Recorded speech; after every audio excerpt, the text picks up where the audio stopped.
पिछले बार जब लॉकडाउन हुआ था वो नेशनल लेवल पे था। अभी जो हो रहा है अलग अलग स्टेट में लॉकडाउन है और उनका जो इंटेंसिटी है वो भी अलग है। और मोर इम्पोर्टेंटली अगर हम देखेंगे इस बार जो बिजनेस है वो ज्यादा प्रिपेयर्ड है। कोरोना की दूसरी लहर का असर इकोनॉमी पर उतना नहीं पड़ेगा जितना पिछले साल पड़ा था। इस पर यह कहना है मदन सबनवीस का, जो केयर रेटिंग्स के चीफ इकोनॉमिस्ट हैं। नमस्कार, आज है शुक्रवार 21 मई और आप सुन रहे हैं डेली न्यूज कास्ट। पूरी बात सुनते हैं कुछ देर में। उससे पहले एक नजर इस वक्त की बड़ी खबरों पर। देश में तेजी से फैल रहा है ब्लैक फंगस। कई राज्यों में बढ़ रहे मामले। बुधवार तक 5,500 केस आए सामने। 126 की हुई मौत। अकेले महाराष्ट्र में 90 लोगों की गई जान। हरियाणा, गुजरात, कर्नाटक, पंजाब, राजस्थान, तमिलनाडु और तेलंगाना ने बीमारी को घोषित किया महामारी। देश में पिछले 24 घंटों में कोरोना के 2,76,110 केस दर्ज। दिल्ली, मुंबई में संक्रमण के मामले घटे, लेकिन मौतों का आंकड़ा अब भी चिंता की बात। वहीं देश में वैक्सीनेशन की रफ्तार और धीमी। इस हफ्ते का औसत 2 महीने में सबसे कम। अधिकतर राज्य कर रहे वैक्सीन की किल्लत का सामना। पुणे की लैब ने बनाई भारत की पहली home covid test kit, CoviSelf. इसकी मदद से घर पर ही कर सकेंगे कोविड की जांच। 15 मिनट में पता चल जाएगी कोविड रिपोर्ट। कीमत होगी ₹250। इजराइल और फिलिस्तीन आतंकी संगठन हमास युद्ध विराम के लिए तैयार। अमेरिका की तरफ से दबाव बनाए जाने के बाद लिया फैसला। 11 दिन से चल रहा था युद्ध, जिसमें 200 लोग गंवा चुके हैं जान। अब खबरें काम की। सरकार ने इनकम टैक्स रिटर्न फाइल करने की अंतिम तिथि 2 महीने बढ़ाई। अब 30 सितंबर तक फाइल कर सकेंगे रिटर्न। नॉर्थ, साउथ, वेस्ट या ईस्ट दिल्ली में रहने वाले लोग अब मोबाइल से जमा करा सकेंगे प्रॉपर्टी टैक्स। एमसीडी ने लॉन्च की एमसीडी ऐप नाम की मोबाइल ऐप। आज का सबसे बड़ा न्यूज पॉइंट है, कोरोना की दूसरी लहर का अर्थव्यवस्था पर कितना असर पड़ेगा। पूरी तस्वीर समझने के लिए बात करते हैं केयर रेटिंग्स के चीफ इकोनॉमिस्ट मदन सबनवीस से। कोरोना की पहली लहर ने पिछले साल भारतीय अर्थव्यवस्था पर गहरा असर डाला था। ऐसे में सवाल उठ रहे हैं कि कोरोना की दूसरी लहर ने जो तबाही मचाई है, उससे उबरने में हमें कितना वक्त लगेगा। क्या इस बार अर्थव्यवस्था पर उससे भी बुरा असर पड़ेगा? इस चिंता ने नौकरीपेशा और कारोबारियों समेत हर वर्ग को परेशान किया हुआ है। हालांकि भारतीय रिजर्व बैंक के संकेत कुछ राहत देने वाले लग रहे हैं। मदन सबनवीस जी, रिजर्व बैंक ने अपनी state of the economy report में कहा है कि कोरोना की इस दूसरी लहर का असर इकोनॉमी पर उतना नहीं पड़ेगा जितना पिछले साल पड़ा था। तो रिजर्व बैंक ने ये किस आधार पर कहा है, जबकि इस बार भी ज्यादातर राज्यों में महीने भर से सब कुछ बंद ही पड़ा है? या आरबीआई का ओपिनियन ये है कि पिछले बार जब लॉकडाउन हुआ था वो नेशनल लेवल पे था। अभी जो हो रहा है अलग अलग स्टेट में लॉकडाउन है और उनका जो इंटेंसिटी है वो भी अलग है। और मोर इम्पोर्टेंटली अगर हम देखेंगे इस बार जो बिजनेस है वो ज्यादा प्रिपेयर्ड है। जैसे कि पिछले साल जब ये लॉकडाउन हुआ था किसी को मालूम नहीं था कि क्या करना है, लेकिन अभी हमने देखा है कि वैसे तो definitely there has been a negative impact. और हमारे राय में जीडीपी का ग्रोथ जो भी एस्टिमेट हमने पहले लगाया था 11.2%, अभी 9.2% होगा। इसके मतलब है कि 2% का घाटा होगा। लेकिन इम्पैक्ट उतना ज्यादा नहीं हो रहा है क्योंकि काफी सारे बिजनेस जो है उनको they are better prepared this time compare to last year. वही तो फर्क है, नहीं तो जो भी इंटेंसिटी है जैसे आपने बोला है कि जो पिछले बार नेशनल लेवल पे हुआ है, अभी अलग अलग स्टेट्स डिफरेंट टाइम पे उन्होंने ये लागू किया है। और ये यहाँ पे भी अनसर्टेनिटी है कि कब स्थिति नॉर्मल हो जाएगा। चलिए, बड़े कारोबारियों की बात करें, इंडस्ट्री की, तो वो प्रिपेयर्ड थे, लेकिन पिछले साल जितने लोगों के जॉब्स गए थे उनमें से बहुत से अभी तक बेरोजगार हैं। जिन छोटे कारोबारियों के काम धंधे चौपट हुए थे, वो बड़ी मुश्किल से उन्हें वापस पटरी पर लाने की कोशिश कर रहे थे। लेकिन ये कोविड की सेकेंड वेव जब आई तो इसने फिर से सब बर्बाद कर दिया। ऐसे में कैसे कहा जा सकता है कि इस बार उतना असर नहीं पड़ेगा? नहीं, जैसे मैं आपको एक एग्जांपल देंगे।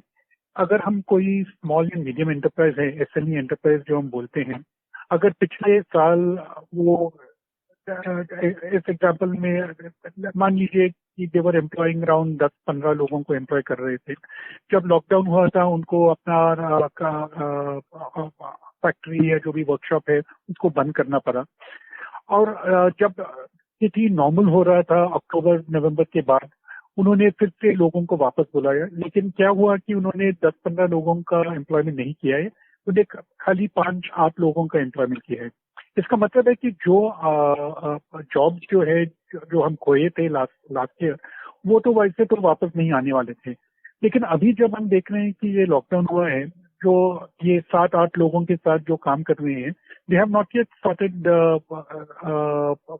Pushing this people out of job. तो जैसे तो हमने इस बार देखा है कि जो माइग्रेंट का प्रॉब्लम जो था पिछले बार, अभी भी थोड़ा सा ज्यादा लोग तो वापस अपने गांव चले गए हैं, लेकिन उतने सारे नंबर में नहीं है। इसीलिए हम बोल सकते हैं कि पिछले साल से the situation is definitely slightly better. लेकिन जैसे मैंने बोला है कि हमारा ये एस्टिमेट हमारा आरबीआई से ये डिफरेंस भी है कि ये जो भी जीडीपी ग्रोथ का हमने फोकस किया था पहले, उतना नहीं होने वाला है और कम होगा। जी, आपका आकलन क्या कहता है कि इस बार कौन कौन से सेक्टर्स हैं जो सबसे ज्यादा प्रभावित हुए हैं और उसका क्या असर पड़ेगा उन पर? कि दो प्रकार से हम देख सकते हैं। एक तो है जो भी सर्विसेज जो है उन पे ज्यादा असर हुआ है। अगर आप एंटरटेनमेंट देखेंगे, मॉल्स देखेंगे, cinema theatre, hotel, restaurant, travel, जब हम ट्रैवल बोल रहे हैं, एयरलाइंस का इंडस्ट्री में भी नेगेटिव इम्पैक्ट हुआ है, क्योंकि अभी जो भी लोग ट्रैवल कर रहे हैं खाली जो जरूरी पे जा रहे हैं, कोई भी छुट्टी पे नहीं जा रहे हैं। तो जैसे अब हम देखेंगे कि एयरपोर्ट में जो फुटफॉल्स है वो कम हुआ है। अगर आप इंडियन रेलवे में देखेंगे, काफी सारे सर्विसेज को उन्होंने बंद किया क्योंकि उसमें कोई लोग ट्रैवल नहीं कर रहे हैं। तो ये सब इंडस्ट्रीज में they have been affected very negatively. और दूसरी ओर जैसे आपने पहले बोला है कि big enterprises, small enterprises, SMEs को दूसरे प्रकार का शॉक फिर से मिला है, दोनों सर्विसेज और मैन्युफैक्चरिंग में। क्योंकि मैन्युफैक्चरिंग में भी सरकार, सारे राज्य सरकारों ने ये डिफ्रेंसिएशन किया है कि अगर एसेंशियल है तो आप प्रोड्यूस कर सकते हैं, कंज्यूम कर सकते हैं। अगर नॉन एसेंशियल है, जैसे आप देखेंगे कि टेलीविजन अगर आप देखेंगे, मोबाइल फोन देखेंगे, इसका तो सेल्स नहीं हो सकता है, ऑनलाइन पे भी नहीं कर सकते और दुकान भी बंद है। तो इन लोगों को भी काफी नुकसान हुआ है इस बार। तमाम रेटिंग एजेंसियों ने जीडीपी की जो ग्रोथ के आंकड़े हैं वो काफी घटा दिए हैं। तो इकोनॉमी को पुश देने के लिए सरकार को क्या क्या कदम उठाने होंगे? कि मेरे ख्याल में अभी सरकार कुछ करने वाले नहीं है, क्योंकि पिछले साल जो भी पॉलिसीज की तरफ से करना था, नेशनल गवर्नमेंट, सरकार, सेंट्रल गवर्नमेंट ने अनाउंस किया है और lots of those measures are already in operation. अभी जो कर सकते हैं कि, और पिछले साल जब प्रॉब्लम हुआ था, गवर्नमेंट डिसाइडेड कि कोई कैश ट्रांसफर, टैक्स कट वो नहीं करेंगे। तो इसलिए मैं तो बोल सकता हूँ कि अगर सरकार टैक्स कट करेंगे या डायरेक्ट कैश ट्रांसफर करेंगे तो लोगों के पास ज्यादा पैसा होगा जिससे वो सामान को खरीद सकते हैं। लेकिन ये करने वाले, ये रियलिस्टिक नहीं है।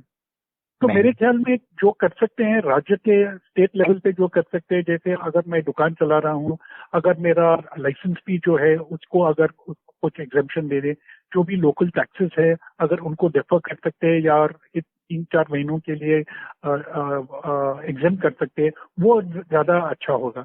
लेकिन किसी भी राज्य ने ऐसा अनाउंसमेंट अभी तक किया नहीं। जी, जिस तरह से आप बता रहे हैं कि लोगों ने आवाजाही बंद कर दी है, खर्चे कम कर दिए हैं, एक बड़ा वर्ग है जिसके पास तो पैसे भी नहीं हैं, कई परिवारों के कमाने वाले सदस्य नहीं बचे इस दूसरी लहर में। इधर महंगाई तेजी से बढ़ी है, तेल के दाम आसमान छू रहे हैं। तो क्या करना चाहिए कि खर्चे बढ़ाने के लिए क्या सरकार को हर एक के लिए एक राहत राशि के बारे में विचार करना चाहिए, जैसा अमेरिका ने किया है और वहां इसका असर भी हुआ? तो वहां पे ऐसा तो करना चाहिए, लेकिन जो मैं बोल रहा हूँ कि वो अपॉर्चुनिटी पिछले साल भी था और सरकार ने नहीं किया है। तो इसलिए रियलिस्टिकली स्पीकिंग अगर हम बोलने का है कि it is not likely that the government will do this kind of an action. तो मेरे ख्याल में इस साल में अगर हम देखेंगे consumption definitely will suffer a lot, क्योंकि जैसे आपने राइटली बोला है कि हर एक परिवार में किसी न किसी, आपको मालूम होगा कि किसी न किसी सदस्य को कोरोना का अटैक हुआ है, हेल्थ पे ज्यादा खर्चा हुआ है। अभी जो परचेसिंग पावर है जो कंज्यूमर गुड्स के लिए वो इस साल नहीं रहेगा। पिछले साल अगर हमने देखा है कि वो पेंटअप डिमांड जो था अक्टूबर नवंबर दिसंबर में हमने देखा है कि उसी प्रकार से इंडस्ट्रियल ग्रोथ में भी थोड़ा लाभ हुआ है, लेकिन इस साल नहीं होगा क्योंकि दो successive years we can not be expecting pent up demand to come through. और इस साल ज्यादातर लोगों ने they spend more on health and health care, तो कंज्यूमिंग पावर कम होगा। तो जैसे मैंने बोला कि we all expect the government to do something directly, but लेकिन रियलिस्टिकली स्पीकिंग नहीं करेंगे, क्योंकि हमेशा पिछले साल भी जब चांस था, मौका था, उन्होंने ऐसा खर्चा नहीं किया और वो जो भी फिस्कल प्रूडेंस के पास पे गए थे। एक अच्छी खबर मॉनसून को लेकर आई है। लगातार तीसरे साल इस बार का भी अनुमान है कि मॉनसून बहुत अच्छा रहने वाला है, जिसका सीधा असर खेती बाड़ी पर होगा। तो क्या कृषि सेक्टर संभाल लेगा इकोनॉमी को? ये तो हमारा होप है कि आशा है कि ये होगा, लेकिन इस साल जो स्थिति है कोरोना की वजह से वो और भी गंभीर है, क्योंकि हमने देखा है कि रूरल इंडिया में भी ये कोरोना अभी स्प्रेड हुआ है। पिछले साल जो था वो खाली अर्बन फिनोमिनन था, लेकिन अभी हम देख रहे हैं कि रूरल इंडिया में भी गया है, और हमें अभी तक मालूम नहीं है कि अगर फार्मिंग कम्युनिटी पे कोई असर है या नहीं। अभी तक जो इंफॉर्मेशन मिला है रबी के हार्वेस्ट पे वो काफी अच्छा रहा, कोई भी प्रॉब्लम नहीं है। लेकिन अगर लोगों को बीमारी पड़ता है, लोग मर जाते हैं, they will not have the ability to do the kharif sowing. तो जैसे कि मानसून का इंफॉर्मेशन तो बहुत अच्छा है, the monsoon is going to be good, but there's some could lead to problems in terms of sowing, in terms of farmers being in a position to till the land. ये तो हो सकता है, अभी तक कोई साइंस नहीं है, लेकिन हम ये याद रखना चाहिए कि अगर रूरल इंडिया में भी कोरोना स्प्रेड हुआ है तो ये हो सकता है कि ये नेगेटिव हो सकता है। कुल मिलाकर कब तक उबरने की उम्मीद कर सकते हैं, और क्या एक अच्छी रिकवरी की उम्मीद कर सकते हैं? अच्छा रिकवरी फिर से मैं बोलूंगा कि सेकेंड हाफ में भी हो सकता है, जब सितंबर अक्टूबर के बाद। उस समय हमें मालूम भी होगा कि रूरल इंडिया से खेती का क्या प्रोग्रेस है, अगर खरीफ का हार्वेस्ट ठीक निकला या नहीं। और यही सीजन भी है जब कंज्यूमर डिमांड ज्यादा होता है, क्योंकि दिवाली, दशहरा, बाद में क्रिसमस जो आता है, ये सब त्योहारों पे लोगों का खर्चा ज्यादा होता है। तो जैसे तो हम आज काफी पेसिमिस्टिक है, जैसे कि मैंने बोला है कि people will have less money to spend because we have spend more on medicine, more on health care. लेकिन उस समय देखना पड़ेगा कि अगर कोई रिवाइवल होगा या नहीं। और हमारा यह अनुमान है कि ये जो भी लॉकडाउन है जून में भी रहेगा, जिसका मतलब है कि पहला क्वार्टर जो है वो पूरा वॉश आउट होगा। जुलाई में थोड़ा सा खुल सकता है, और the earliest point when we can see normalcy अगस्त होगा। तो डिमांड रिवाइवल सितंबर अक्टूबर से हो सकता है, और वो भी हमें देखना पड़ेगा। जी, मदन सबनवीस जी, हमसे बात करने के लिए आपका शुक्रिया। इस चर्चा के बाद जानिए शेयर बाजार का हाल। हरे निशान के साथ खुले एशियाई बाजार, यूरोपीय बाजारों में दिखी बढ़त। वहीं पिछले कारोबारी सत्र में गिरावट के साथ बंद हुआ था भारतीय शेयर बाजार। अब एक नजर इतिहास में आज के दिन पर। 1904 में पेरिस में फुटबॉल की सर्वोच्च संस्था फीफा की स्थापना। 1991 में तमिलनाडु के श्रीपेरुम्बदूर में आत्मघाती बम हमले में भारत के पूर्व प्रधानमंत्री राजीव गांधी की हत्या। 1994 में सुष्मिता सेन बनी मिस यूनिवर्स का खिताब जीतने वाली पहली भारतीय महिला। बात करते हैं मौसम की। मौसम विभाग के मुताबिक 27 मई से 2 जून के बीच केरल पहुंचेगा दक्षिण पश्चिम मानसून। इसके अगले 2 सप्ताह में पूरे प्रदेश में सक्रिय होने की संभावना। वहीं चक्रवाती तूफान ताउते की वजह से पिछले 24 घंटों में दिल्ली, मध्य प्रदेश, उत्तर प्रदेश, उत्तराखंड के विभिन्न हिस्सों में रुक रुक कर हुई बारिश। अब बारी सुविचार की। रविंद्रनाथ टैगोर ने कहा था, जब हम विनम्रता में महान होते हैं तभी हम महानता के सबसे करीब होते हैं। तो ये था आज का डेली न्यूज कास्ट, जिसे आप सुन रहे थे अपने साथी अक्षय शुक्ला के साथ। बने रहिए नवभारत गोल्ड पर। धन्यवाद।